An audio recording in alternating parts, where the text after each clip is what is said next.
They worked really hard to like overcome that. Wow. Yeah. Okay. Whew.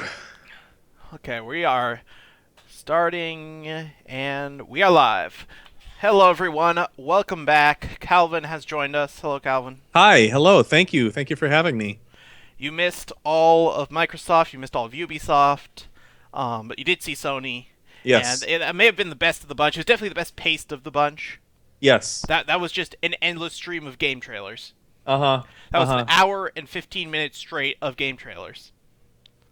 Yeah, Um, I was working all day, so I wasn't able to see the Microsoft one or the Ubisoft one, but I was kind of catching up on some of the buzz through Twitter, and I'm getting little bits and pieces of information about a new different consoles that they're going to be yeah, so let's providing. because this is our day two recap. So, um, we'll do Sony a bit. Let's try to catch Calvin up a bit. Hmm. So Microsoft, the big. So we got a couple big hardware announcements in the slim down Xbox One that has a 2 terabyte hard drive. Hmm. Oh, It's wow. yeah, big hard drive. It also has the Kinect sensor built into the box and the power brick built in. So they're still using Kinect sensor. Like, I mean, I mean, if you have a Kinect, then you can still use it with the new one.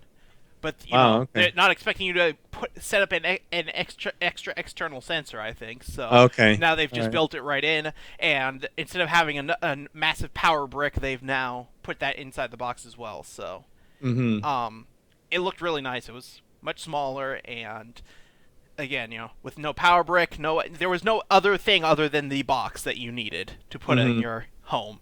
Right. So, as far as a device for smaller houses and for apartment dwellers and such, uh, it looked really nice. They also announced that the controller will now have added Bluetooth wireless so it can have an increased range. Okay.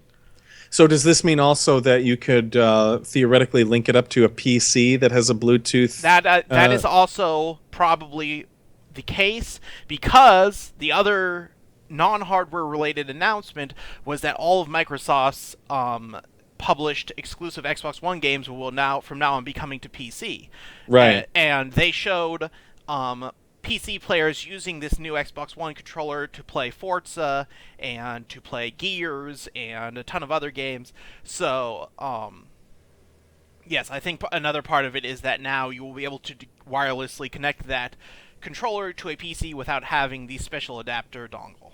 Wow. Okay. Um, and in addition to saying all their games were coming to PC, they also announced that you only need to purchase them once. It's like Steam's service where you get the Linux, Mac, and PC version. In Mm-hmm. this, you get both the PC and the Xbox One version of the game with a single purchase. Okay. Is that just for digital, or does that count for disc as well? Like, if I get a disc for I Forza, is that going to come with a believe code? they said it was digital only, but I'm not Okay. 100% certain. I believe someone did use that term digital. Am I the only person left who still prefers discs? Yes. I thought you were going to have my back on that, Seth. I'm sorry. I don't actually prefer discs. I don't like clutter, and It's not clutter. I It's don't not have clutter if you have room. them neatly organized on a shelf somewhere. I, it's so much more effort. I need to keep track of discs. I can lose them. If it's sitting on a hard drive, I hit a button and the game starts. Right. Assuming that, that you're able to download the game and that you have enough space on your I mean, talk about space. Well, What they have happens when two your hard drive fills up? terabytes. 2 terabytes are on this Right. thing. And what happens when that fills up then? You put in another hard drive, I guess. What happens when your hard drive fails? and then you get another hard drive. I'm just not 100% sold on the concept. I'm sorry.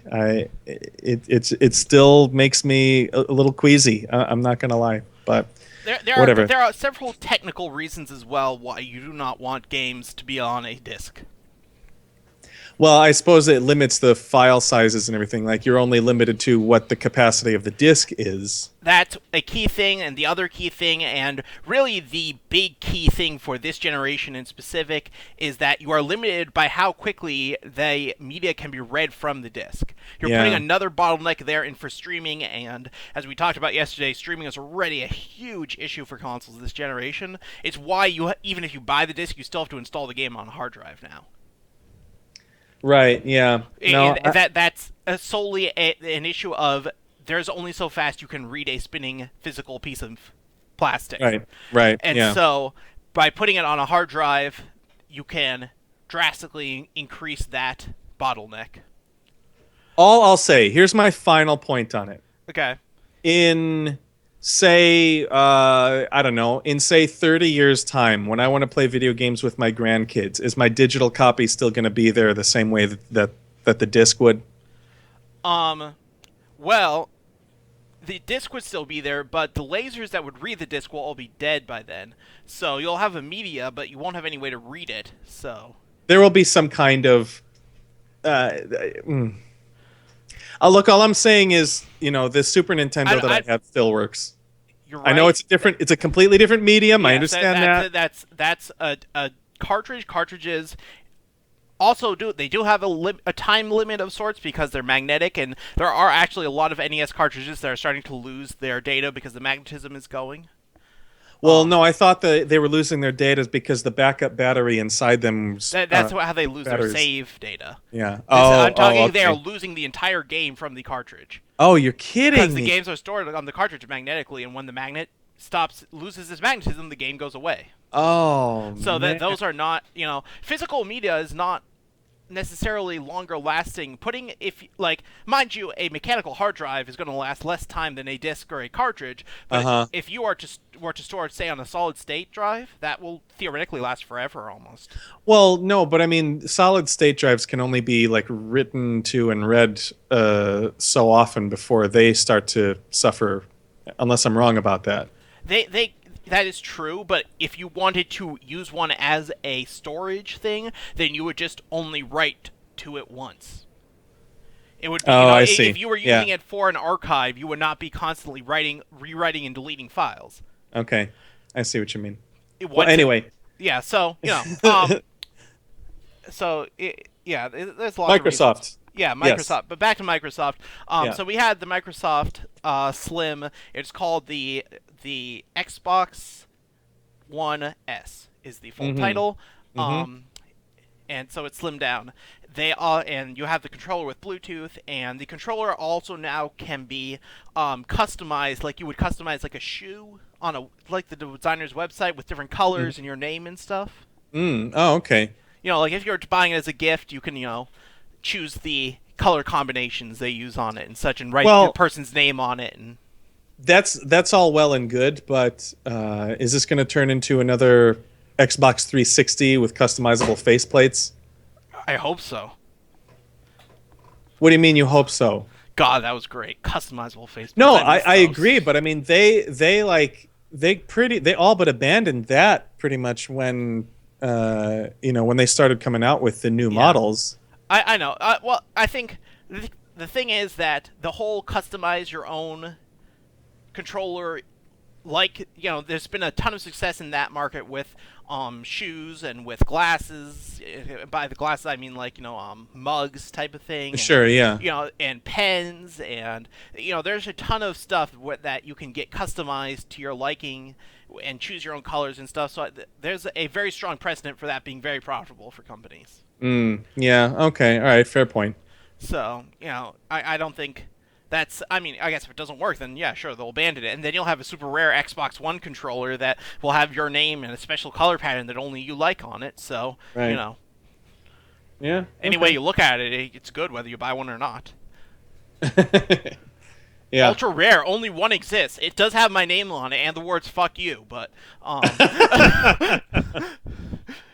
but it's one of a kind. Yeah, so. but it's one of a kind. Yeah. So that rarity drives with the price really high. Well, I also made it pink and yellow polka dots, but Hey, look, I mean, who knows? Maybe in 100 years' time, when these things show up on Antiques Roadshow, Some lucky grandmother from Dubuque is gonna find one at a garage sale, and she's gonna say, "Oh, I remember this," or Yeah. I remember hearing my parents talk about this or whatever." Yeah. And I found one at a garage sale. They were selling it for $2, so I thought, what the heck? And there's going to be an appraiser there who says, "Well, you actually struck upon the find of a lifetime. This at auction could fetch for anywhere between $2,000 to $2,500 or Yeah. whatever." It could be. Could But be. I digress. Yeah. So, the last piece of, well, okay, there are two other non-actual game that were news at Microsoft. Xbox Live is going to be bringing back the custom soundtrack feature from the Xbox 360. Yay! But I believe it won't, like, it didn't sound like it was going to remove the soundtrack of the game. Boo! At which point I was like, I'm not entirely sure that is what the purpose of that was. I think you missed something along the line there. Right, But yeah. now like, you can listen to the podcast you want straight from your Xbox One while you're playing a game. So, Sure. there are advantages to it still. And there are some games that, if they support custom soundtracks already, you can just put nothing as your custom soundtrack and then just play the Xbox One radio or whatever. So yeah. there are still uses for it, though it doesn't seem to be quite as good as what they had last generation, which is kind of mind-blowing, but we're regressing in some areas. Anyways, there was that. There was you can now set your status to searching for group, Okay. so that everyone on your Xbox Live friends list or whatever can see what game you want, and you can put a little message if you want saying specifically who you're looking for. That way, if you have a lot of friends and you want to find someone to play with, I'm not even sure if it's just friends. I think it might just be your status on Xbox Live, so other people can search for people looking for a specific type of group. The point seems to be, like, for games that don't have large online communities, it's a way to get the few people who want to play together. Right. So, no, not a big thing, but a nice, like, little addition possibly for, it's a special use case most likely, but, it's nice that it's there. They also announced that they'll be doing their own, Xbox Live esports competition, because this is 2016 and every press conference had to have an esports competition as part of it. Sony didn't Sure. actually. No. Sony bucked the trend. No announcement of an esports competition at Sony's press conference.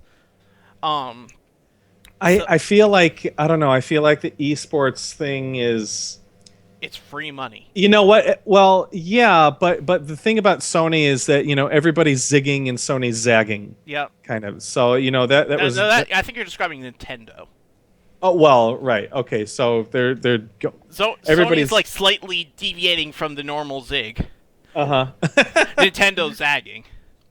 Right. Yeah, Nintendo has always been zagging. They've been zagging for the last 15 years. But so that was your Xbox Live stuff, and then lastly, they announced that next year they'll be putting out their equivalent of the PlayStation Neo, an upgraded Xbox One that they claim is more powerful than any other console ever made. Project Scorpio, I believe, is Project what it's Scorpio. called. Thank you. That's what I couldn't remember the name of it. Yeah. 6 teraflops of performance is what they're boasting. That's a lot. That's that's pretty hardcore. That's a lot of teraflops. That's a lot of T-flops there. Um, Now, there's a couple of games here. I'm checking out some of the announcements here. Gears of War 4, that's nothing new. No, they right? showed it off. It looked really impressive. They had this whole dynamic, like it was like the level they showed off took place in a storm, and as you killed the enemy, their bodies would get dragged away as if it was like a tornado. Oh, wow. Okay.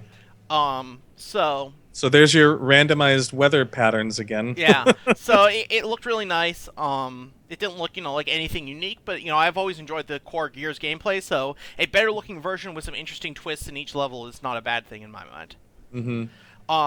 Oh, there's actually quite a few games that they announced. Yes, it looks like. they announced a ton. I want to say one more thing though before we get to all those. For comparison's sake, the GTX 1080, which is the most powerful graphics card on the market, Yeah. currently consumer level graphics card currently you delivers 9 teraflops of performance. Oh, So okay. I'm trying to put it in comparison Yeah, to sure. Put it in context. Put it in context. 6 teraflops is a lot. It's significantly more, I believe. Let's see what the initial. What the first Xbox One was Yeah, capable that's of. what I'm looking at. Yeah. The teraflops of the original. Let's see. Well, while you're looking that up here, Okay, let's take a look. keep talking about Yeah. other. Let's things. go through. So we have Sea of Thieves, which I'm basically this is just going to be me listing the names of the games. Okay, I'll tell you what they are as you list Okay. them. Because I didn't see it. Is a. Let me guess. Wait, let me see if I can guess what these are. So, pirate combat of some kind. There are pirates. It's a rare developed MMO, not an Oh, RPG. right! It's an MMO action game. That Rare developed. Yes. It looks really cool. It looks really Yeah, awesome. yeah. Okay, no, I remember. Yes, I remember this. I remember seeing things about this from last year. Yes. And it looks flippin' amazing. Yeah, and really, it continues really. to look really, really cool. Yeah. Okay. So we have Scalebound by Platinum Games. That is a RPG, an action RPG. Okay. Ooh, interesting. No, that looks. It That also sounds- looks really, really cool. Both of those Well- are probably the 2 most cool-looking games they've shown. Right. Yeah. You know what? I got to be honest with you. Platinum Games, as far as I'm concerned, Platinum can do no wrong. Well, you I obviously haven't played that new Ninja Turtles game yet, so well, they can do wrong. I assure you. yeah. Well, okay. So I want maybe to. with their own properties. Yeah. We'll say. I want to interrupt you for a second. I have found Sure, yeah. the original GPU in the Xbox One is capable of only 1.2 teraflops. Wow. Okay. So So this this is still this is close to a 6 times. This is a 5 times sure. increase in Yeah. performance over the original Xbox One. Still nowhere near the top of the GPU heap. But you know, a Impressive nonetheless. yeah, the type of leap in graphics power you normally would be reserved for the Xbox 2. Right. Did they mention anything about pricing on that one? No, they did not. Okay. So continue Well, on. it says here. Oh, hang on one second. I pulled something up on my computer and it started playing sound. Sorry, it just distracted me a second there. Okay, so it says here, according to GameSpot, this 4K news is surprising since the resolution is extremely graphically demanding on hardware and 4 times as sharp as 1080p. Yes. For reference, leading $400 PC graphics cards still struggle with 2160p. So that is true. That's the interesting thing here that the 1080 is out now. It just recently came out, and it does still struggle. I think it's an exaggeration to say that it struggles with 2160p. It does that pretty fine. It does struggle with 4K still. It is better. It is closer than any graphics card in the past to hitting 60 frames per second in 4K in the vast majority of titles, but it is not there yet. Well, here's the question, though. Okay, so if these PC cards that are costing $400, Yeah. well, I mean, can we estimate the price of this Project Scorpio then? I mean, how much are they putting all of that into the cost of this? Or are they taking a loss? Sorry, I want to clarify. The $400 one they're referring to is the 1070, not the 1080. Okay. The 1080 is $600. So Okay. So the 1070 does struggle to hit 2160p. That is correct. Sorry. Okay. I assumed that they were talking about the best one, but they are actually talking about the step down one. It says the leading $400 one. Right. So Right. you know, if they So I when you said leading, I immediately thought 1080, but that's the $600 one. The $400 Right. one is the 1070. That will struggle to hit 2160p on certain titles. There's still, I would say, still for the majority of games, it can still hit that. Okay. Now here's the other thing too. I asked you about this question off air. This still depends though on developers creating content in 4K. That is correct. Now, when they say it's going to be able to do 4K, are we talking about like you're going to be able to watch 4K movies on it? I mean, That is absolutely you'll be able to do. well, but Oh, I guess if they say 4K 60p, sorry, what am I trying to say? 4K 60 frames per second. Are they actually referring to games, or Yes, is they that are. just At the press conference, it was made very Okay. clear that they were referring to games. Okay? They were All right. saying that you're going to be playing 4K games at 60 frames per second. Um, Again, but depending on the content that's right, available. yes, Yeah. they're saying that it is capable of doing that, but so is the Atari 2600 if you only put 1 pixel on it. So like, it's just. Yeah. People look at 4K and look at Yeah. resolution without thinking it depends on what you put within that resolution. Sure, So, yeah. if you put 1 pixel on there, it can run a 4K at, 10 million frames per second or something. So it depends. Yes, it can, but so can pretty much any console that has ever existed. So, Yeah.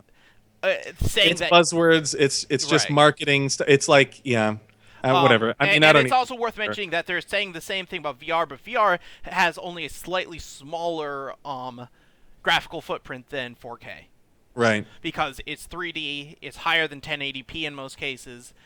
So you're talking about somewhere between 2K and 4K for that. Usually about a 3K performance is what you're looking at. And they Mm-hmm. want to run that in 90 frames per second generally. So you're talking pretty close to 4K performance for your standard VR platform as well. Mm-hmm. So, regardless, although it is worth noting that these are AMD cards, not NVIDIA cards. NVIDIA did recently, with the 1070 and 1080, they created a new system that should allow for 3D projection without any performance hit. Wow. And they did some crazy cool software stuff that we're not going to get into here, but Right. they were able to create a system that will allow for that. So it is possible that Microsoft has either developed a similar system or that AMD has developed a similar system and included it in this new graphics card. So there's that to consider. Then it would be you'd only be talking about probably about I think generally they're running at about 1200p or so. Mm-hmm. They're running at above 1080p, the Oculus and the Vive, but not all the way at 2160p. Mm-hmm. 2160p is 4K. What am I thinking of? My God, I'm just being stupid. 2160p is 4K. Right. Well, anyway, so Regardless, moving on. point is that they are making some big boasts. I'm not entirely sure that the specs they are showing will live up to their boasts. Right. There are other a couple other things with that that announcement. They mentioned 300 gigabytes or gigabits of memory bandwidth. Okay. The reason that's important is that's more than a DDR3 RAM system would be able to do, assuming that it has the same 8 gigabytes of RAM in it.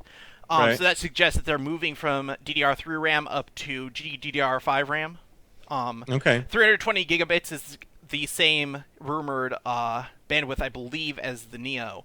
So that would say that they're bringing their RAM up to the comparable level of the Neo, and for gaming in 4K and in VR, that's incredibly important. Memory bandwidth is a major limiting factor. So, Well, these all sound like things that are a little too technical and too jargony to go into for a press conference. they used all these terms in the press conference. Oh, did they? Yes, they absolutely did. Oh, wow. This is coming straight from the words of Phil Spencer at the press conference. Wow. Okay. So, I'm just repeating what he said and trying to get people to slightly understand what these terms that he was saying meant. Right. Yeah. Because he did say that, and I don't think anyone understood what he meant, really.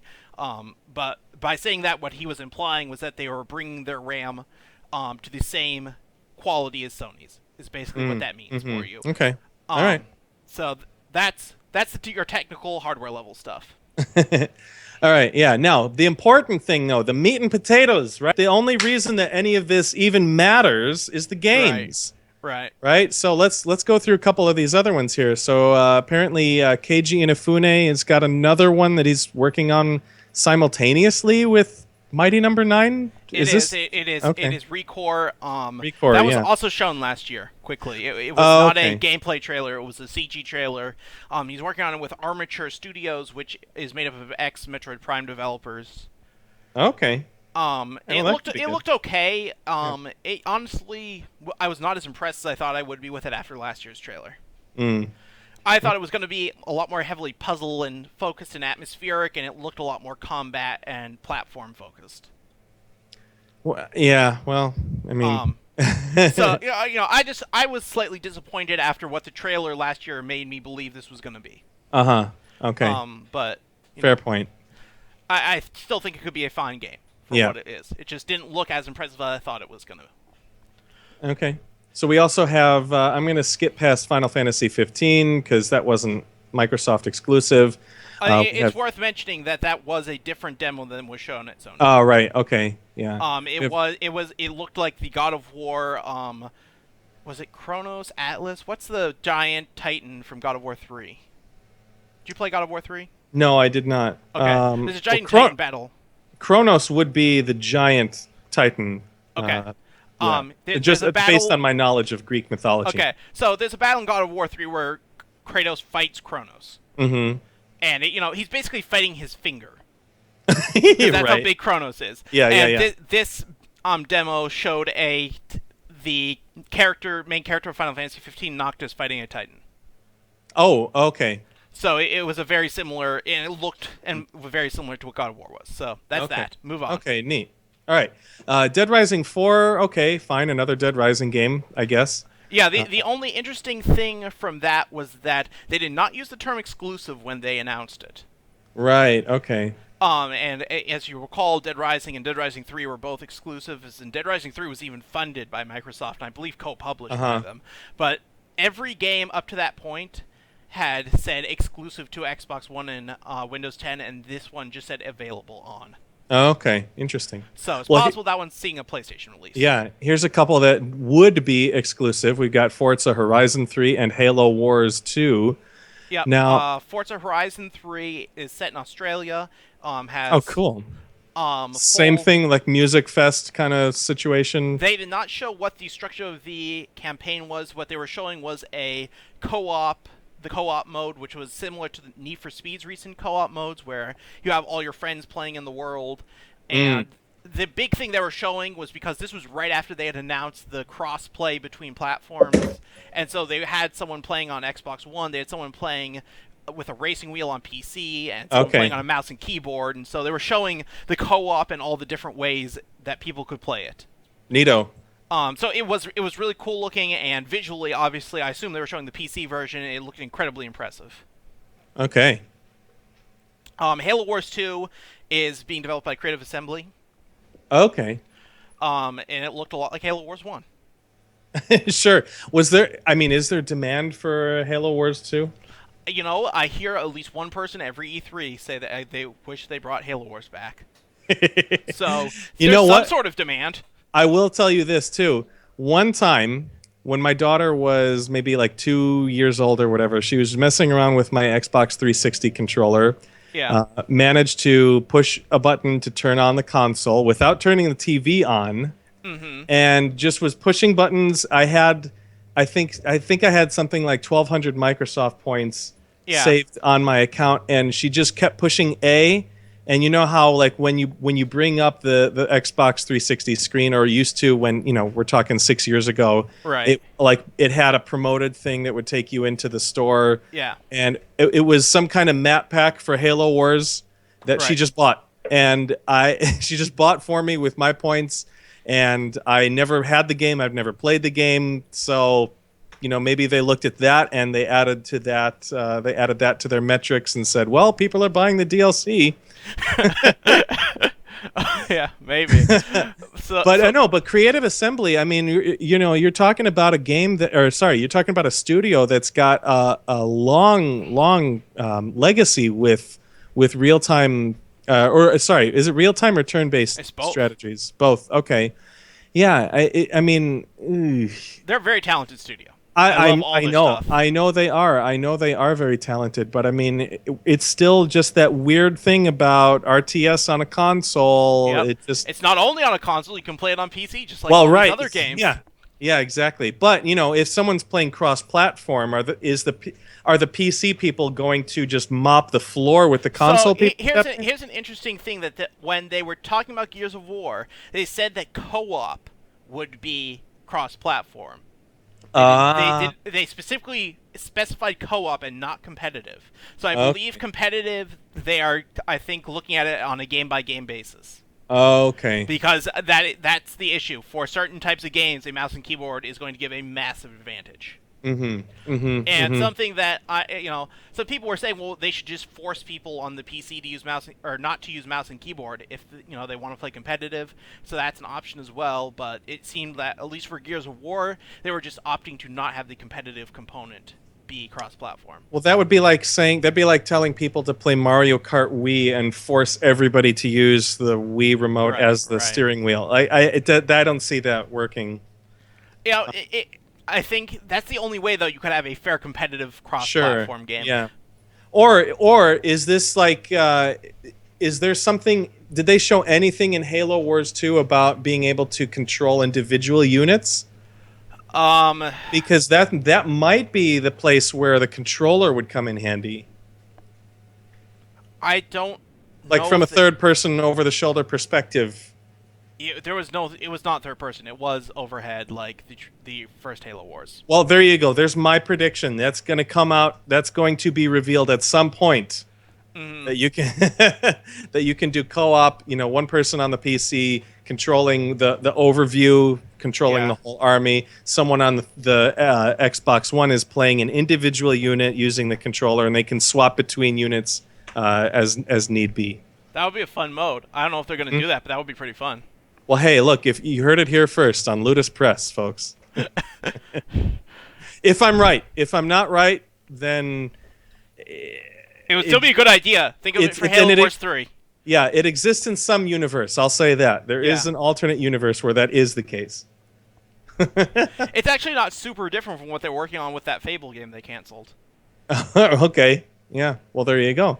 And there actually was an RTS where you could go into first person and attack the enemy as one of your units. Yeah. It was only on PC. I don't remember what it was called. But I don't remember either. I'm not big on RTSs. But anyway, looks like we've got Witcher card game. So, okay. Yep. Fine. State of Decay 2. Yep. That was an indie. That was that for the 360. I can't remember exactly what kind it was. There was some kind of strategic element to it. Yeah, it was a combination of a survival and a base building game for Xbox 360. It was a zombie apocalypse thing. Sure, and you had to collect resources and fortify a structure and recruit other people to live in your base and stuff. And I never played it actually, but it always looked pretty cool. Yeah, I wanted to play it too, but I never actually did. One of the big things they had always said they wanted to do in the first State of Decay was have multiplayer, but they never were able to get it to work. So it looked like from the trailer that they have added it to State of Decay 2. Okay, cool. Moving down the list here, there's tiny this little game I've never heard of. I don't know if you've heard of this one. It seems like maybe it's an indie game, Minecraft. Have you ever heard of that? Nope. It was completely new to me, especially the part where John Carmack walked on stage and played it in VR. John who? John Carmack. I'm just kidding. Yeah. Okay. All right. I guess there's a Minecraft thing. Some kind of VR Xbox Live powered version of Minecraft. We'll have crossplay. All right. That's good. Their big moment was they got an achievement on an iPad because they were signed into Xbox Live, and so it was still their Xbox Live account, even though they were playing it on an iPad at that point. Oh, for crying out loud! Okay. So, their big thing was that, they're trying to make everything all cross-play. So again, you'd be able to play, Xbox and PC, but in this, because it's also on phones, you can play it on Android and iOS as well. Yeah. It says Limbo on here. What were they doing with Limbo? Limbo was released for free because their next game Inside, is coming out in a couple weeks. Okay, yeah, Inside is full of violence and tyranny. Okay. They did not actually show that at the press conference. That was a Okay. private showing, and this is, I assume, a write-up of that. Mm-hmm. The Okay. trailer was just a super, super quick, like, stinger almost. Yeah. Okay. All right. Neat. Apparently, The Division is getting an update, which sounds like it's sorely needed. Yep, yeah, it's getting expansion. It sounds like it's going to be endgame stuff. It's a randomly generated dungeon stuff, so it sounds Okay. like, repeatable endgame content, which it sounds like it really did need. Okay. Cool. Tekken 7. Yep, Tekken 7 is Great. coming. And Yay. that's all the games. Yep. There's a Killer Instinct Gears of War. Character, What is this? yeah, General Ram from Gears of War. Will be available to play in Killer Instinct. Yes. Okay. All right. Because they did the Frog from Battletoads, Uh-huh. one of them, and they did the Well, Arbor Toad, from Halo. please. Sorry, the Toad from Battletoads, one of them. I don't remember which one. And they did the Arbiter from Halo, and General Ram now is coming from Gears. So that's that. And that was Okay, all right. Microsoft. That's so, Microsoft. Yeah, good. So let's move along to Ubisoft, shall we? Yeah. So Ubisoft. Okay, Ubisoft. I gotta say, their press conferences. I'm always cautiously optimistic about them, and occasionally they do impress me. I do think they went in the right direction by having Aisha Tyler host their press conferences regularly. Was she back this year? Yes, she was. Okay, good. I like her. I think she's definitely, they've definitely found their stride with Aisha Tyler after such classic former Ubisoft hosts as Mr. Caffeine and Jamie Kennedy, who was stoned out of his mind or something. That's I don't know what was going on with that. Okay. Update to something we were talking about. Halo Wars 2 will not have crossplay at launch. Okay. All right. It is likely going to be an update coming in the future. So All right. Okay. Cool. So my prediction could still come true then. yeah. Possibly. Okay, so let's see here. We've got a whole list of games here. We've got us Tom Clancy's Ghost Recon Wildlands, which I remember this from last year. That it looked pretty kind of interesting. Matt, who is a huge Ghost Recon fan, was quite disappointed in it. It Oh, looks really? like third-person Far Cry. To be entirely honest, it looks nothing like Ghost Recon.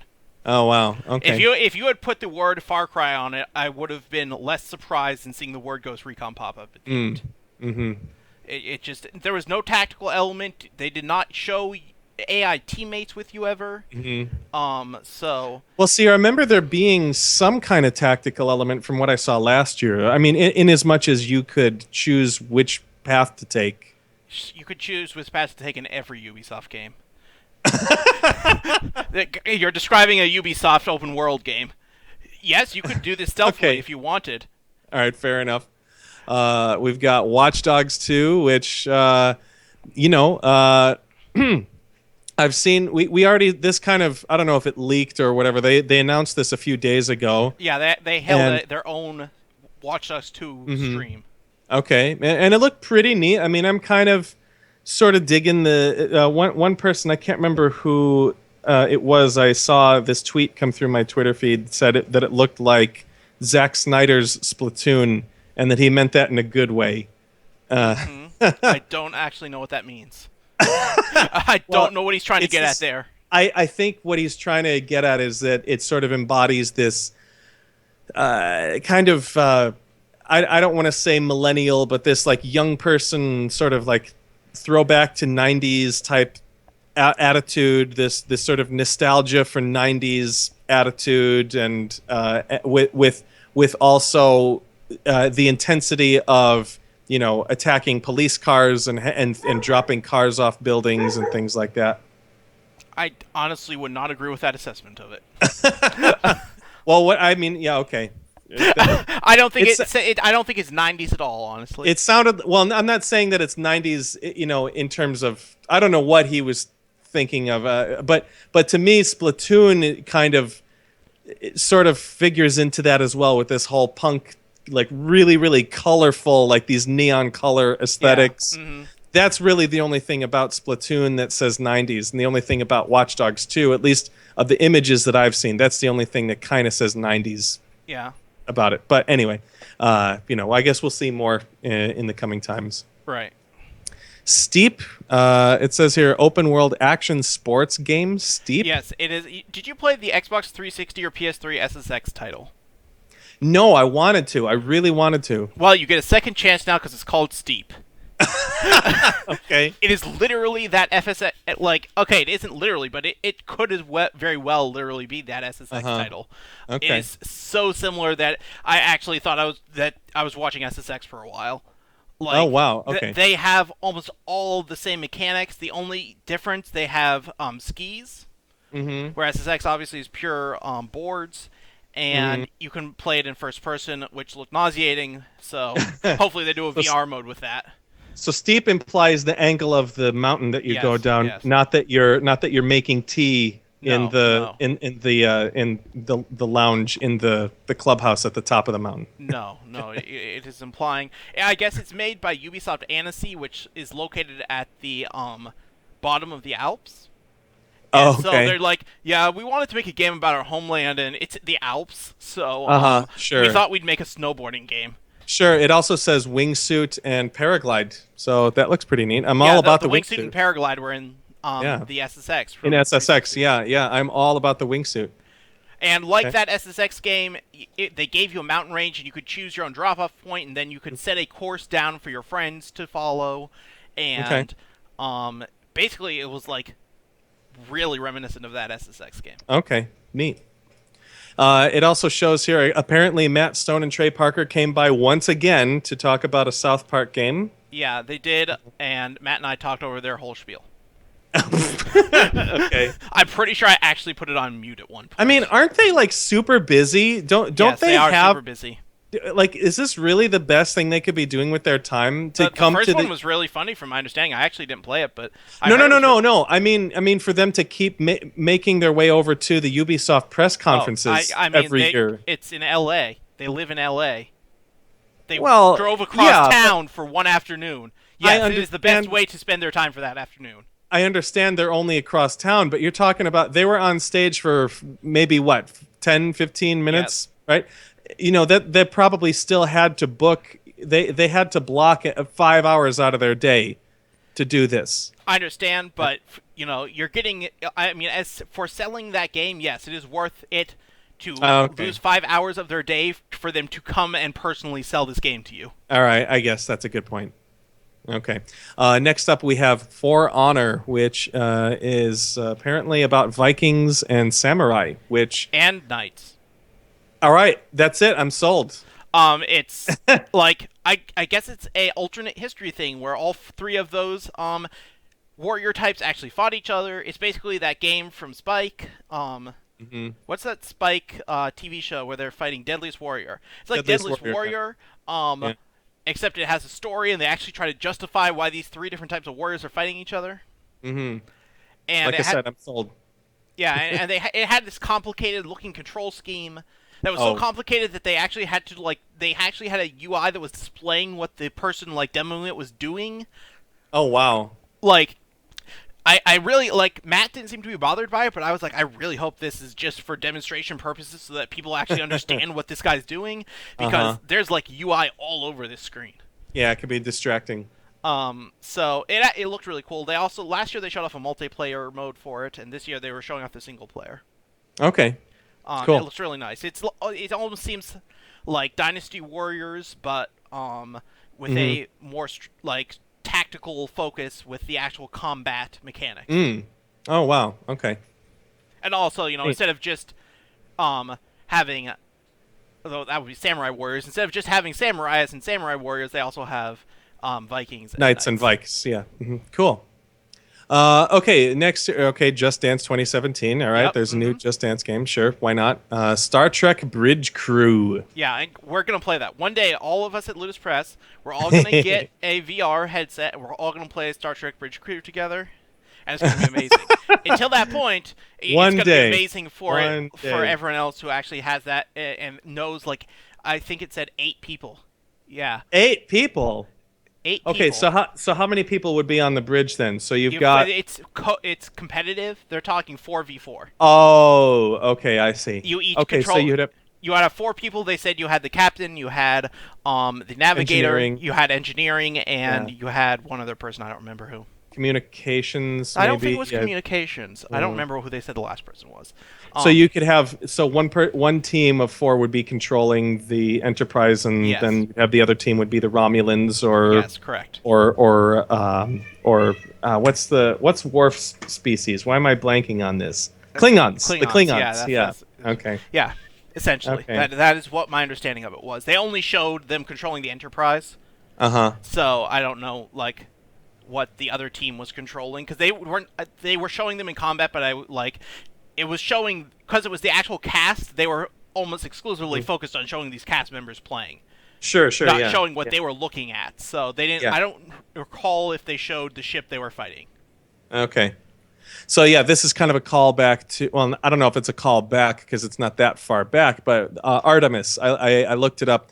Yeah. I couldn't remember the name of the game earlier, but Artemis is the game that is the bridge simulator. It's basically the same thing, but they just didn't get the Star Trek license, Yeah. or they probably didn't even try. Right. Would be my guess.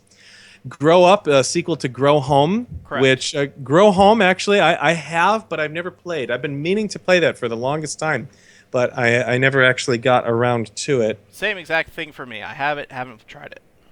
Okay. Trials of the Blood Dragon. That was the greatest trailer I've ever seen in my life. Really? In your life? In my life, I was Oh. so blown away. It was amazing. Okay, you remember Far Cry Blood Dragon?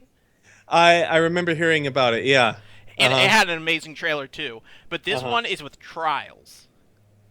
Oh, Trials! Oh my gosh, you're kidding me. So Oh, they combine wow. the absurdity of Trials with the absurdity of the Blood Dragon concept. Wow. And it was possibly the greatest thing I've ever seen. It was amazing. I was nearly Okay, in tears of joy, and Matt was just like, what the fuck is going on? I might have to check that out. I might He's have like, to what's actually Trials? I'm like, dude, you're missing out in life. I don't know. I what's might wrong have with to you." have you just vamp for a minute while I look up this trailer. I actually think that's Ubisoft, isn't it? Was there anything Yeah, else? it is. We're still on Ubisoft. Yeah. Well, but I mean, is there anything else? Oh, well, it says here there's a couple other things. There's Ubisoft is giving away a free game every month this year. Prince of Persia: The Sands of Time is the free game for June. So wait a minute. How does this work? Is this for Is this for Uplay? Is this I for did Xbox not, this One? was not at their press conference as far as I remember. Maybe we were talking over it. I don't remember hearing that. Probably at Uplay. It's probably similar to, you remember EA has their On Their House program with Origin Yeah. where they give away a free game every month? I assume it's the same concept. Oh, is that? I see. I didn't even know that was a thing. I Yep. knew EA Sign on Access, Origin every month, everyone. They give a free game every month. and you just get to keep it Yep. then. It's free permanently forever. Really? Yep. It's almost my entire Origin lineup is the Humble Origin bundle and all these games that they give away every month. I've never even used Origin. Oh, well, Yeah. you're missing out on a ton of free EA games. Okay. Wow. All right. I'm gonna have to. And Definitely they've given out, I feel like I got like one of the Dead Space games through that or something even. So it's not like Oh. only like old or unplayed games. It's relatively recent stuff. According to, I'm looking at GameSpot's website. They've got something about the Assassin's Creed movies anticipated rating. Did Oh. they do this at the press conference? No, they had a trailer for the movie, and they had says Frank they're Marshall there. It says they're aiming for a PG-13 rating. Is this news? I guess. I mean, it's news in the sense that I don't think people knew that before, but I don't know what you'd be expecting. Okay, fair point. Okay, so as part of Ubisoft's 30th anniversary, oh my gosh, has it really been that long? Yep, it has. That Ubisoft they did say. is- Oh, okay. Maybe it was part of when they were talking about the 30th anniversary. They definitely Ubisoft was mentioned that. founded when I was 1 year old, 2 years old, maybe. Jeez, Yeah. what were they even doing back then? I don't Wow. know actually. Anyway, yeah, and now they're calling back to the 80s with this Blood Dragon business. Yeah. Okay, so all you have to do is head over to the UB30 page and click Get the Game Now. You'll need to sign into Uplay to add the game to your library. Yeah, free PC game. Okay, so this is through Uplay then. The company is giving away a free PC game each month for the rest of the year. All right. Hey, Prince of Persia: The Sands of Time is a great game. Yep, absolutely. It's a fantastic game, so I think I might hop on that. Unless I already no, I don't think I already have that. I have no idea if I already have that. I actually But don't think I anyway, could tell you. okay, so that's Ubisoft then. Okay. They also did apparently a thing called Eagle Flight, which is a demo for VR something or other. It is a VR game. It's not a demo. Oh, It's it's a a full real game. game. Okay, yeah, check out Um, new multiplayer gameplay for Eagle Flight. Okay, Eagle Flight is like, what if there were a bunch of eagles and they were killing each other? and they were flying. No, they were flying, but they were diving into each other and slaughtering each other. Jeez, wow. Do It, eagles do that? no. But they were doing it in this game. They were stealing each other's eggs. That was the goal of the mode, and they were diving into each other and killing each other. Wow. And Okay. it was really funny actually because as we were watching, Matt like sees the opening and it's just an eagle flying. He's like, "Oh God, not another artsy game!" And then they just start killing each other. And I'm like, "Matt, you are so wrong about this right now." What's this problem with artsy games? I think he just he felt like it was being overdone or something. I don't know. Okay. You'll have to ask him with that. But it was just super funny because he's like, "This is gonna be like Gone Home with Eagles or something." Was like the actual terms he used. Oh my god. And then they just start slaughtering each other, and we're just like, "Oh, this is totally not what we thought it was gonna be." So it was actually really funny. All right, so shall we move on to Sony? There's Yes. nothing else. Nothing else happened in between, right? Nope. There was a PC Games conference, but I don't even know what happened there. Matt watched it, and I was watching Ubisoft. They happened simultaneously. Oh, okay. Well, you know what? It probably was a lot of stuff covered on the Microsoft. It was actually. I know he was saying that they kept having Microsoft people show up. So, Okay. Well, there you go. and I think there was like Bohemia was there with Arma and stuff. So, Oh, cool. DayZ and all those guys. Sure, yeah. But it did sound like anything super interesting. Has DayZ officially been No, released? that's why they were still showing it. Okay, yeah. Wow. Jeez. Yeah, that's what I Right. said. I said the exact same thing when Matt said they were there. I'm like, is that game still in development? Isn't that out already? Yeah. And no, I guess it's not out, is the answer. Oh. What about Kerbal Space Program? Has that been Yes, officially that's released? out. Yeah. Okay, all right. Yeah. Okay, so anyway, moving back on to Sony. Yep. Sony, okay. Look, I mean, like I said, I always kind of look forward to Sony's press conference every year, and they have not let me down. In the years that I've seen, I think I missed it 2 years ago, but Then you it's missed the only not great one in recent memory. So oh good wow, job. okay, perfect. Because Yes. there was so Sony. They had the press conference in 2013 where Microsoft revealed the Xbox One, and then Jack Tretton did that ultimate takedown of them that Yes. is probably going to go on in infamy for the rest of E3 history. I remember hearing about that, That was an incredible moment. or maybe I saw it. No, I remember You probably seeing saw it. it if you saw Sony's press conference in 2013. Then he just absolutely destroys them, and it was really great. And then the year after, which was 2 years ago in 2014, it felt like they were riding on the coattails of the previous year, and they didn't have a lot to show because obviously they didn't have a lot that was near finished development, and it wasn't bad, it just wasn't great. And then Right, last yeah. year they had that 1-2-3 punch of Last Guardian and Shenmue and Final Fantasy VII, and people were Right. just like actually sobbing in their chairs, and it was like, and like GameSpot was streaming it, and like the editors were crying in their seat, and it was amazing. It was like that was probably my favorite E3 press conference ever. Like, never have you seen so many grown men crying at the same time. And so this year was maybe not quite on the level of Final Fantasy VII is getting remade this year. And Shenmue's also coming back, and also we didn't cancel The Last Guardian, but it was pretty good. And Yeah. actually, all these games many of the games they showed are actually coming out this year, so that's a big difference to last Yeah. year. Like, all Yeah, the games definitely. they showed almost were also there last year.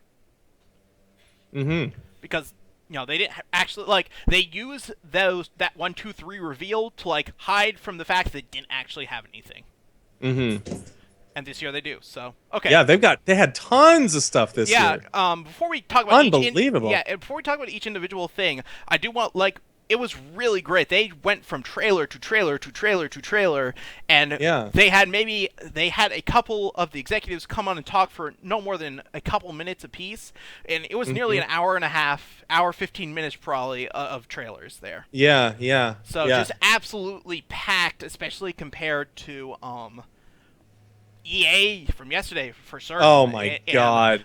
Bethesda Yeah, had so many CG trailers, and Ubisoft had some very lengthy, boring trailers, and so and Microsoft, like most of theirs was trailers, but they had a part in the middle yeah. there where they were playing Minecraft for a little bit too long, and John Carmack really felt like he probably shouldn't be there, and I'm pretty sure they just muted him because he was just talking about random stuff as he does when he's on stage, and Right. Probably a lot of technical jargon. yeah, he's he's Mhm. just talking about the technicals of it, and I think they just like at some point he just disappeared from the stream, and I don't know what happened, but that was pretty weird. So this was probably the best done show, just straight trailers. You I had mean, two executives only on stage, and they were just on stage yeah. long enough to do like big announcements and then move on. So Right. Based on the conferences that I saw this year, Sony hands down yeah. like undisputed winner. Yeah, I Just think yeah. Microsoft had like the reveal of that. The PC, Xbox One cross-buy was a bigger announcement than anything Sony had. Hmm. So I guess if you want to rate it by just the scale and the importance of the announcements, I think Microsoft probably beat them. Yeah. But I don't think, Presentation yeah, the wise. presentation of Sony was just far and away the best they've ever done. Hmm. So, Okay. okay, let's go through the games. Anyway, yeah. I mean, we might have to just kind of ramble through some of these pretty quickly. Yeah, Let's just yeah. Okay. Anyway, so they came out. They came out bow and arrows ablazing with God of War. right. Okay, so Norse mythology, that big creature that the kid was, that Kratos and the kid were fighting. Both, it said something about Valhalla, so definitely, Yeah. yeah. Now you mentioned something because he had a lightning bow. Was this Thor? Are you playing as Thor as a young boy? Yeah. And I wouldn't be surprised if there was even a time leap after that. Like, I could see what they were yeah, showing to be a tutorial, because the reason we were saying that we thought the boy was the controllable character is because you were gaining experience when the boy was doing things, not when Kratos was doing things. right, So yeah. it did look like you were playing as the boy, and I like was shooting a lightning arrow, and Thor is like the equivalent god to Kratos in Norse mythology. So Well, I mean, can you say that though? Because was Kratos actually okay, wasn't he just in the God of War Greek mythology, Kratos is the god of war. right? Yeah. Okay. So Thor is the comparable god. All right. Okay. Fair enough. Yeah. Good. So that was my call there. It looked visually very impressive, as God of War games tend to, and it looked nice. Right. Yeah. I mean, they did. It did look like they were shifting up the control scheme, though, or Yeah. at least the visual perspective. They're going for an over the shoulder. Like I said, they're turning God of War into Gears of War, apparently. Yeah. But, Hmm. yeah. Well, anyway. Maybe that is because you use the bow. Yeah. Well, I mean, he did use a bow in the earlier ones, didn't he? And But you it was didn't just aim it from. You didn't aim it manually. right. You just locked on. You just Right. locked on to the In this, enemy. you were aiming a bow manually, which is why they might have gone towards a more over-the-shoulder perspective. Yeah, possibly. Could be. Anyway, it looked interesting. I will Yeah. say. I mean, I wasn't happy about the deer killing scene, and maybe I mean, I don't think you're supposed to be happy. That was supposed to be a traumatic, intense scene. right. And Yes. you were very traumatized. He was like I Calvin was. was like near done with that game after seeing that. Yeah, I was. I was not. I mean, it was pretty much enough to just put me off. The whole conference altogether until they came out with their next announcement. Last Guardian release date of this year, October. Seth, if you'll permit me for one moment. Okay. Yes! Yes! Finally! Oh my God! See, that was like what everyone was like last year when they showed off that trailer, except there were Right. more crying and just like grown men leaping out, like literally leaping out of their seat in excitement. I don't know, you may have just leapt out of your seat, but I did. no, Yes. like that was last year. But it just happened 3 times in a row. No, right, but now this is why I'm so excited because they're not dancing around us anymore. We have a date. We have a release date. Yes, and I do So know that. happy. I know that they had that people from GameSpot and IGN were asked to go play it last week, I believe. Uh-huh. So it's playable in a form that it can be played by people who are not the development team. So that's a Yeah. good sign. Yes, very good. Very good indeed. And you know what? I mean, I'll just say it right now. I've been sold a PS4. I am now this is finally the reason. There This you is go. finally the thing that's going to get me to pull the trigger on getting one of these current gen consoles. There you This go. is it. That's There's no reason to get an Xbox One now, so might as well get a PS4.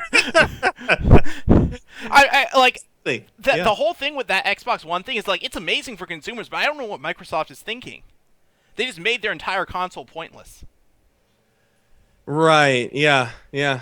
I don't know. It seems like an awful business decision. I'm trying not to complain because it's great, but like if I was the executives at Microsoft, I'd be like shooting myself in the head right now. I'd be like, wow, I just committed suicide right there on stage. Like I don't know what I did. Like I don't know why we did that. This was stupid. So wait a minute. No, I mean, well, does this include all of this is just everything that is available both for PC and Xbox One. Everything is available for PC and Xbox One that Microsoft will publish. Uh, Every single game. Even the previous ones. No, but Okay. almost all of them were already. Outside of Halo, what isn't? Right. Rare replay? You're right. Okay. So outside of Rare Replay, which is not a new game, you can play all those games on other platforms because they existed Right. on other platforms before. Yes. Like Halo 5 you cannot play on another platform other than the Xbox One. I believe that is the only title. Yeah, I believe that's the only title. Yeah. So if you really loved Halo 5, you need to keep your Xbox One. Other than that, you're good. Like, I mean, Halo 5 I'm sure was great. Like, I didn't play it, but I don't think it was that good. All right. Well, anyway, we're not talking about Microsoft now. Okay, so that's oh man. I need a drink. I need a drink after that. That was just oh, I'm rendered speechless. Yeah. No, I'm speechless at the fact this year we're Yep. finally going to get The Last Guardian. and right below The Last Guardian on the list, Final Fantasy 15 announced the Uh-huh. same year, also Right. coming out this year. Right. This is like Wow. the PS3 is finally happening. It's just the PS4 now. These are the same games that sold me a PS3, except Right. it's a PS4. Maybe that was their plan all along. Yeah. Whatever. And then after that, we had Horizon, Yeah, that continues to look looked- great. which looks really good. Yeah, I mean, Yeah. it's really interesting. I won't. I mean, again, I won't cast judgment until I actually can get my hands on it. But Right. but it definitely looks very interesting. I'll Yeah. be keeping an eye on that. I've thought the gameplay demos they've shown have always been really great. I think this year the visuals really looked like they had been improved. I was saying I think it looked like they might have been using the same anti-aliasing technique that Uncharted 4 used because it just looked a lot smoother and a Well, lot do you sharper. think? Let me ask you this, because I kind of had this question about Days Gone as well, which is another one that they came out with a new announcement, new Right. IP. I mean, are these teams? Do you think these teams are sharing a lot of the same tech between Naughty Dog and between? Some- There's a team within Naughty Dog called the Sony Ice team Uh-huh. that makes tech for PlayStation Worldwide Studios developers. Oh, okay.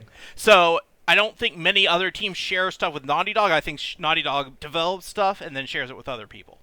Yeah, because it seemed to me like the environments, the lighting and the wildlife, the vegetation that they had there definitely was reminiscent of something that you might see in an Uncharted game. Yeah, I would not be surprised because Sony Bend, as I had said, is traditionally a mobile developer, so they don't have their own engine. And the most recent like big game they did was the Vita Uncharted game. So I wouldn't be surprised if they're using Naughty Dog's engine. Okay. Well, I mean that could go for both Horizon and Days Gone. Horizon is using the next generation of the Killzone engine, so that is a different Oh, engine. okay. Okay. But they do share their anti-aliasing techniques. The MLAA technique that Sony used for almost all its anti-aliasing last generation, for example, was developed at Santa Monica, and then it was so good that everyone else just used it. So Right. so if Naughty Dog, like, they supposedly the AA in Uncharted is mind-blowingly good. So if they develop some system that's able to do that, then maybe it was taken by the other developers. Mm. Well, all right.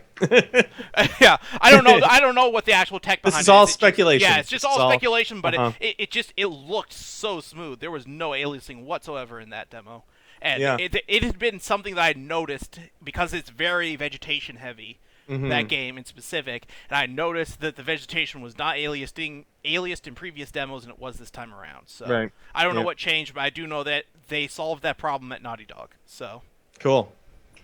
We'll leave it up to the Naughty Dog boys. yeah, I know those guys really know how to make some tech. Okay, then after that we had Detroit: Become Human. Yeah, this Quantic Dreams thing. David Cage writing with like the fist of like Thor's hammer. Like I'm talking like the heaviness of this writing is like I can't even lift it unless I'm a god. Yeah. I mean, it's we don't know much about the story. Like I said, that footage that they showed seemed like it kind of spoiled a lot. Unless it could have been the intro. It could have been an intro. It could have been something. Well, I know that that publishers doing press conferences are loath to show footage that does not show up in the final product, right? Especially when it looks that far along. It could have been an intro. Yeah, it could have been some kind of backstory. Right. Who knows? The thing that it's not that it spoiled the story. It's just that it seemed like it spoiled all of the options that you could have gone through. That's really the only thing I was thinking. Also, but I think that's like the selling point of it, right? Like, right? No, I know. To show that, and I have to assume that was a super early part of it, and they just showed the various different potential ways it could play out. So it's not part of the main story. It's like the prologue. Yeah, that would be my guess. That's what I would think. Okay.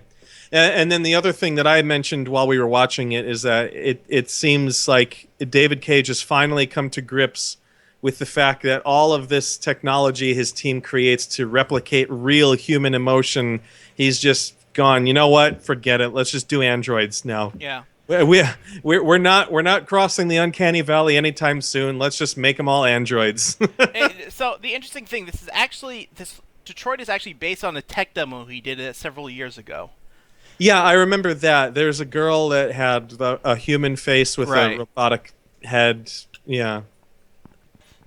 So it seems to me, I don't want to go off on too much. I don't want to go too far down a David Cage rabbit hole, but it seems to me that he's, I have to give him credit for taking risks and for being different. He is outside the box, but it seems to me he's too tech focused rather than just gameplay focused. I think his issue is that his games are all about story, and he's an awful writer. Right. Yeah. Yeah. Because it doesn't. At the end of the day, it doesn't matter how much like a real human the video game looks. Right. And it especially doesn't matter if the characters are so poorly written; they're not behaving like real humans. Right. Yeah. Yeah. Exactly. Yeah. Yeah. So it's not that his games couldn't work; it's that they don't work because he's just not good enough to pull off what he's preaching. Mm-hmm. Yeah. Yeah. And but it also could be a translation thing. I mean, he's writing in French. He's a French person, so. Well, yeah, possibly. He does speak English. He does, but he writes in French. And even if you speak English, like as a second language, you don't write as polished in a second language as you do in your native tongue. Fair point. So it could that was Detroit. It could be something that was lost in translation. Yeah. That's definitely the case in Heavy Rain. Uh-huh.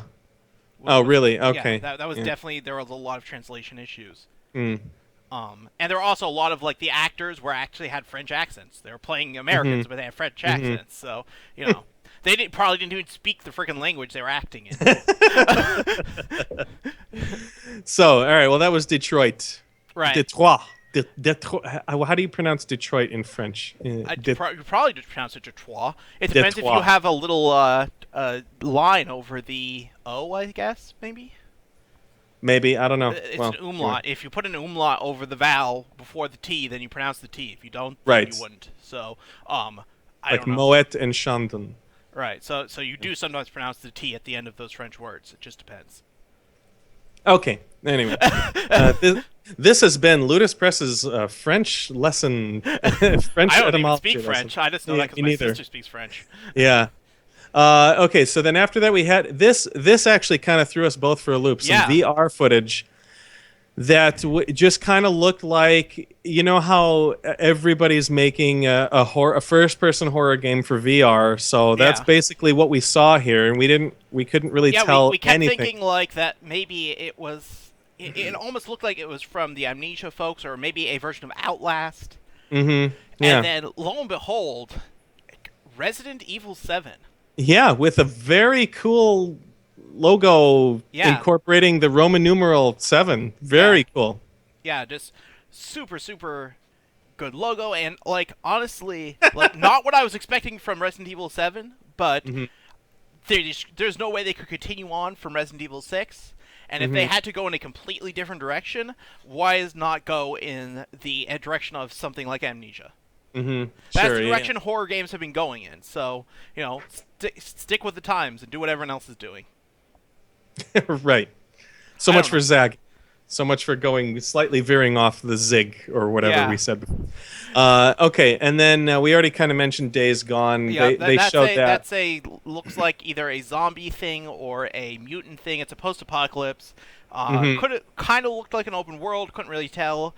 Um, yeah, Yeah, it seemed to. It sort of had an air of The Last of Us about right. it. Yeah, Kind definitely. of. Yeah, no, Uh, very. I think very strongly. mhm. Um, so yeah, there was that. Mhm. There was another VR thing Yeah, that. that I honestly think that was probably the most mind-blowing moment of E3 this year. Like, and I say that having like of all the crazy things we saw, like maybe this was one of the most mind-blowing reveals honestly I've ever seen at E3. I was so utterly completely blown away by this. I really I can't I was speechless, and that doesn't happen to Yeah. me very often. Yeah. Well, why? You know what? You go. You're having the same reaction I did for The Last Guardian. So why don't you go ahead and take this one? I'm not necessarily super excited as much as Yeah. I'm just like I can't believe that. So they're showing what looks to be what they were doing their PlayStation VR stuff, and Uh-huh. they did not move on from saying this was VR. So I was assuming what we were watching was a PlayStation VR demo, and it was a it started out as a space combat thing. It looked like E Valkyrie, and so I was Yeah. like, "Is this E Valkyrie?" But then he gets out of the ship. He goes I on to another ship.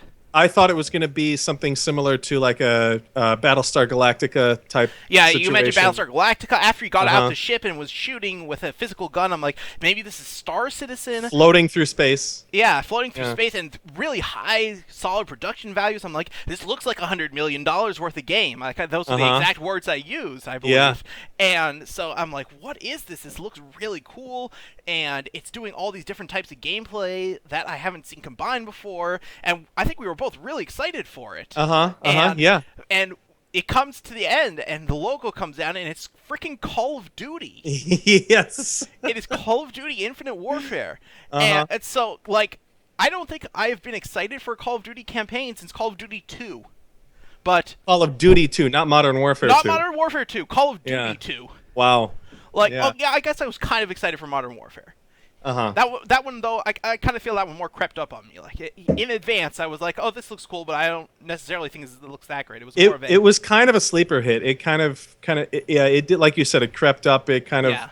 And- definitely gained word of mouth and gained a Right. lot of momentum that way. So, the last time I can really say that, like, I was super excited to play another Call of Duty game was Call of Duty 2 back at the original Xbox 360 launch. Yeah, geez, wow. Like, that's probably the last time I can say, like, I was watching a trailer for a Call of Duty campaign and I was like, ooh, this looks great. and like, I'm not, like, I play Call of Duty almost every year.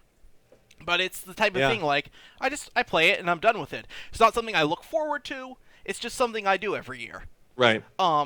So like to actually say like, oh, this looks really cool. What is this? And to like learn this Call of Yeah, I Duty. can't wait to play this thing, whatever it is. Yeah, and then Call of Duty comes up on screen, and Matt and I had just spent a good half an hour bashing Call of Duty before that press conference started.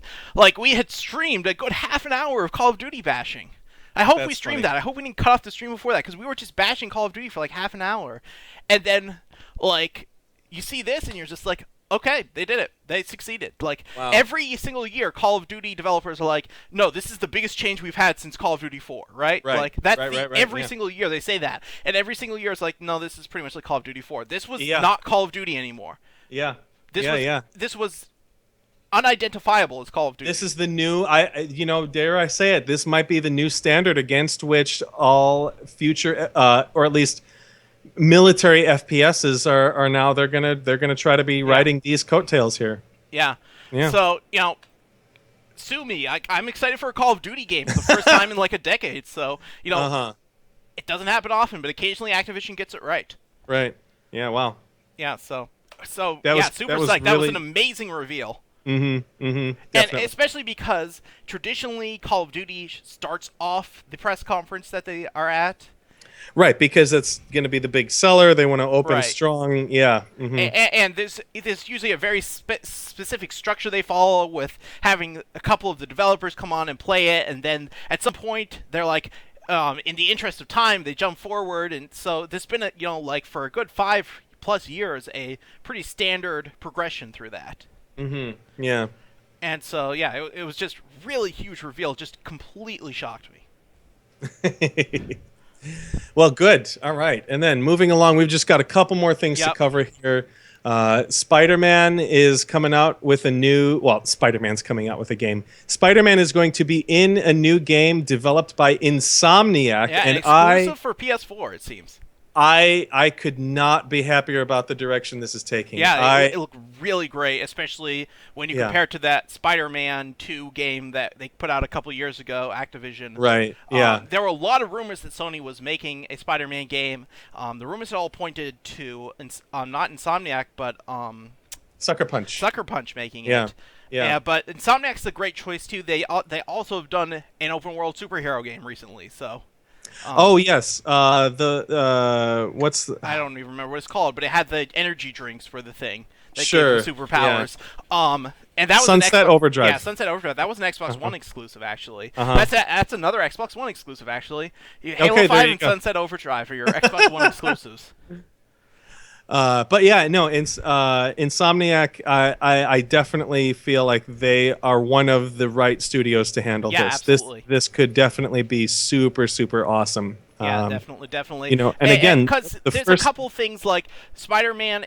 There's a lot of platforming kind of elements in Spider-Man. Sure, yeah. He's Yeah. swinging through an open world, and they are Running really along good at that. walls and yeah. Right, and integrating that with combat is like that's Ratchet and Clank for you right there. That's Sunset Overdrive. So, I think they are also a really smart developer to do it. So it's not. I don't think it's a bad choice to not have Sucker Punch do it. I think Right. that Insomniac's a great choice. Definitely, this again, like this is the first time I've been excited for a Spider-Man game in a long Yeah, time. absolutely. Yeah. I will say that it's the first time I've ever been excited for a Spider-Man game. Sure, yeah. Because it's not like anyone knew that Spider-Man 2 or the original Xbox was going to be good before it came out. Right. Right. And then there was a couple little bit of there was a long sort of montage of VR stuff. Right. They included an Arkham VR game by Rocksteady. Yep, Battlefront Star Wars. VR stuff. Yeah, that Yep. that they had mentioned they were doing. And the release date, which is October 13th, and as they had said before, $400 and 50 launch games. Yeah. And 50 launch games. Yeah. 50. 50. yeah, not nearly as many as Oculus Rift, but quite a few. Right. Actually, right, no, I think it's more than Oculus. It's definitely less than Vive. Right. Vive had like But- 150 launch games. But again, like you said, you're talking about the difference between someone who's basically just sending their tech out to indie developers versus Right. Sony, who's got the financial backing to create actual Right. games. Absolutely. So I was never clear by the end of that Call of Duty thing if that was supposed to be part of the VR thing or not. I was not clear on that either. Like they To be never honest with you. no one came out and said, "Okay, the VR stuff is done. We're moving on." Yeah. But like Yeah, exactly. They kind of ran all that together, and they didn't. It just sort of trailed off, and you couldn't really tell. yeah, like they never actually said, "Okay, VR stuff stopped." For all we know, everything else they showed was VR. Right. Okay. Yeah, and that's pretty much it. They Oh, showed one some other thing. Oh, Crash Bandicoot. Crash Bandicoot. I was is just gonna being say that remastered. the trilogy, the whole trilogy. The whole Yeah. PS1 trilogy is being Uh-huh. remastered for PS4. Yeah. So And there's a Lego Star Wars 7 demo out now for PS4, and it's going to be released in a couple of weeks. And like I said during the conference, Lego games never fail to amuse and delight me. Yeah. I you play I that love one all with of your them. daughter. Oh yeah, absolutely. Yeah, I know definitely. a lot. I feel like that's the most common game I hear people who have young kids. The games they play are Star Wars, not Star Wars. Lego games of all sorts. Yeah. Uh huh. So Great. she likes Star Wars. Yeah. She's a Star Wars fan. Have you done well? Well, you know, it's a work in progress. I've shown her A New Hope, and she managed to sit through that with me. I'm still trying to get her to bite on The Empire Strikes Back, but she's not. She's still not quite ready for that one yet. I mean, she's telling me that she's not interested in watching it just yet, but you know, I think she has played Lego Star Wars games before, so you know, there's definitely I've got my foot in the door. So Okay, you're working on it. yes, yeah. Okay, great. I mean, look, I wasn't a Star Wars fan until I was maybe like 12 years old or something like that, 12 or maybe 13 years old. So I honestly have been. I can't remember a time when I didn't watch Star Wars on a regular basis. Since like Okay. my birth. all right, So, you win, but I have a Star Wars tattoo. That's all I'm saying. So that's pretty good. My parents started dating by going to Star Wars. all right. Well, all right. You got me. You got me on that one. I have Mark Hamill's autograph. How about that? I don't have Mark Hamill's autograph. Okay. Should we call it a draw? Let's call it a Okay, stale. we'll call it. Yeah. All right. All right. Anyway, so that was day two of yeah, E3. that was day 2. Yeah. Boy, oh boy. What Actually, an officially, action E3 hasn't even started yet. right. Yeah. E3 Just days. day two of the conferences. Yeah. Yeah. Yeah. We still got a full E3 to go. Boy, what an action-packed Sony conference that Yeah, was, though. yeah, Man, oh absolutely. man. So after All right. yesterday, I was feeling a little down on this year's E3, but after today, it's just right back up there. Sure. Yeah. Now, what is Nintendo doing? Are they going to do a Nintendo Direct No, thing, they're or not. They are not doing anything. are they doing? They're not doing anything during this week at all. They're gonna have their Treehouse people stream some Zelda. Well, all right. Okay, that's the. They also said they might show some of that Fire Emblem and Shin Megami Tensei crossover. Okay. But you can watch that whole game on YouTube because it's out in Japan. So, I mean, you can watch it. You can see how their localization efforts turned out on that. But Right, the if only you- game if that you is know not both. out in Japan, that they're showing is Zelda. Jeez. Did you see that new promotional image for Zelda? No, I did not. It's Link scaling a rock wall, Okay. like he's rock climbing. It looks pretty. I mean, well, it's just a concept art. It's not even an in-game screenshot. It's just a Yeah. piece of painted artwork. But you know, whatever. Every little tidbit kind of gets me excited a little bit more. Yeah, it looked cool when they were showing it off, and then they just stopped, and now I don't know. Mm-hmm. Mm-hmm. Well, anyway.